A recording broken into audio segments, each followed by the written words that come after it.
Kryetari i Bashkisë së Vlorës Ermal Dredha ka reaguar pas zjarrit të rënë në vendin e grumbullimit të mbetjeve urbane të qytetit të Vlorës. Nëpërmjet një komenti në rrjetet sociale, kryebashkiaku Dredha thekson se gjithçka është pasojë e një rrethane të përsëritur dhe të patolerueshme të një zjarrvënie të qëllimshme.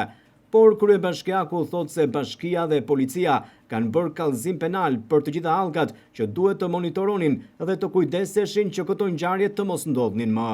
Në reagimin e tij të plot, kryebashkiaku shprehet: si pasojë një rrethane të përsëritur dhe të patolerueshme të zjarrvënies të qëllimshme apo papërgjegjshmërisë njerëzore në fushën e mbetjeve, bashkia në bashkëpunim me policinë e shtetit ka bërë kallëzim penal për të gjitha hallkat që duhet të monitorojnë dhe kujdesen që ngjarje të tilla të mos ndodhin më, përfshi edhe institucionet që varen nga bashkia.